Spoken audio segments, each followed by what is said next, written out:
Hi, welcome to our unit on Japanese history.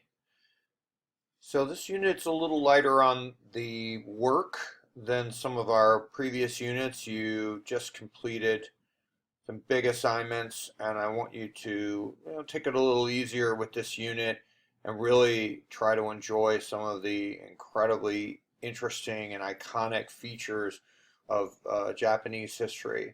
We're also going to make some strong cultural comparisons during this unit. So this is more of an opportunity to start working imaginatively and reaching back into that body of knowledge that we've built over the period of the course and start making some connections and drawing some illustrations between the different cultures. So the unit is built around a couple of pretty sizable documentary segments, some reading in your online text, and a couple of mini essays that you're going to do that are 300 words long, and a discussion, as well as your daily journal.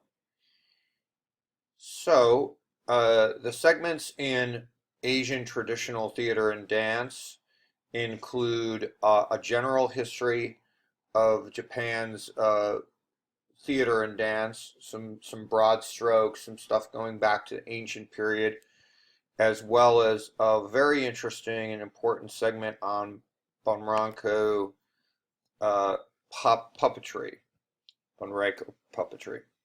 So this particular uh, style of theatrical performance in Japan is an important one to examine, and I'm spinning it off and putting it in with the history of Japan because it informs a lot of the other styles that we're going to look at as we break them out. Also because Japan is such a has such a rich theatrical tradition that trying to get all of that into just one unit theatrically is just a little too much. So we're going to spread it out a little bit. And taking a look at the puppetry, we see that it began really in the Edo period, 1603 to the mid 19th century, late part of the 19th century. That's the period of the Edo period. The Bunraku puppetry continues on to this day. Um, and it was strongly influenced by the cultural connection with China that began actually sort of long before that in the 8th century. So early puppetry came to Japan, touring companies came, and then Bunranko puppetry ultimately evolved out of those early puppet traditions. I know there's a lot of information in here, and you're going to take a look at an entire video on it, so I'm not going to recap a lot of it now. But one of the most important things is that many of the stories that were created in Bunraku were ultimately adopted by Kabuki. And these stories are stories that either follow the townspeople of the Edo period or depict elements of the feudal wars that took place during Japan's history. So there's a lot of story, a lot of literature that's built around this. It also has some very interesting comparisons can be made between Bunraku and Chinese opera, regional opera. It does involve music. It involves a narrator. There's some very oddly clear cultural connections that can be made between that and Kutiyattam in India. So we see a sort of a form of highly stylized form of theater that has a narrative aspect, a strong literary background, but is essentially a musical in a lot of ways. So it's something that we should take a look at, and I think that will be fuel for your essays as well as for your discussions. So take a very good look at this reading assignment. All right. As we go forward too, I want you to have a look at this segment on the 20th century. It's a tumultuous period in Japanese history, marked by two, or what could be defined as three cataclysmic conflicts. won a successful war with Russia that sort of propelled Japan into the modern era, followed by a protracted war with China that ultimately became a tragically destructive war with the United States.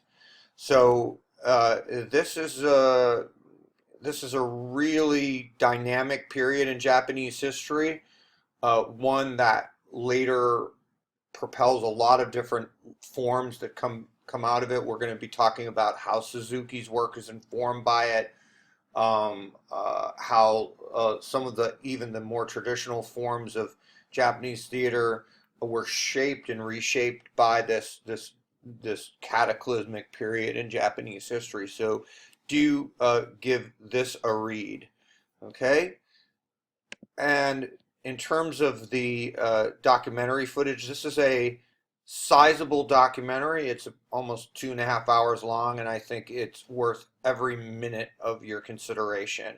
You're going to use everything that you see in this documentary at one time or another in the next two modules. This is a rather shorter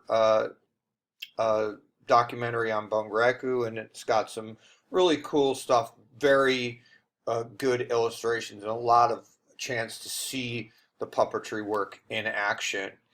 This discussion, which you can pretty much engage in during the entire module, so I'd give it a read through these directions before you even start the documentaries or begin the reading, is a little less formal than our previous discussions.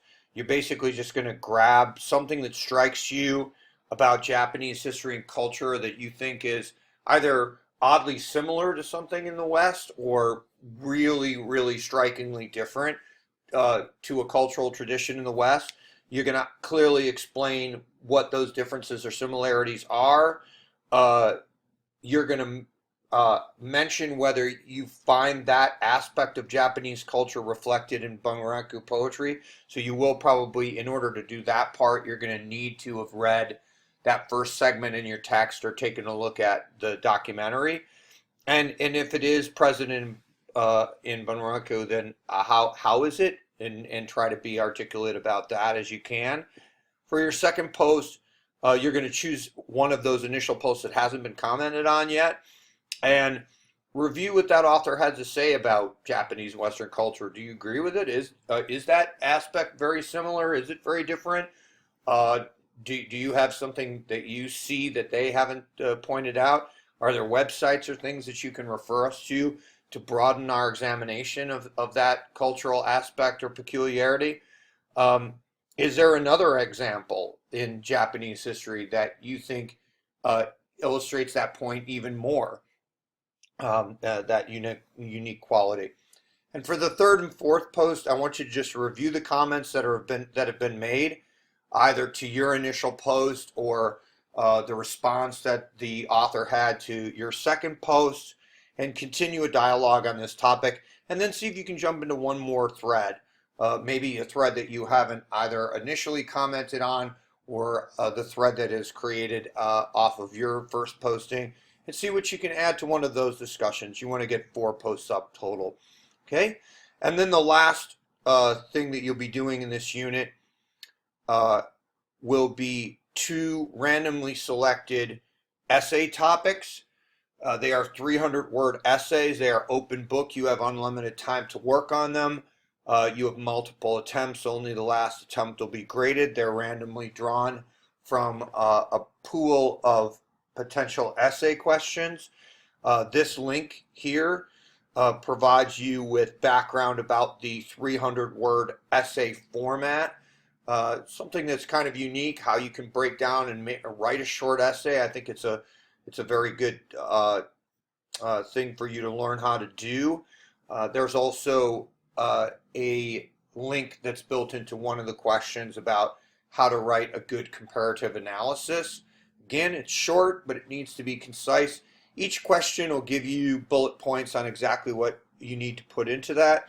Shouldn't take you an enormous amount of time, but you do need to make sure that those 300-word essays are well written, 10 to 12 sentence, 10 to 15 sentence essays that do have pack a little research punch in behind them.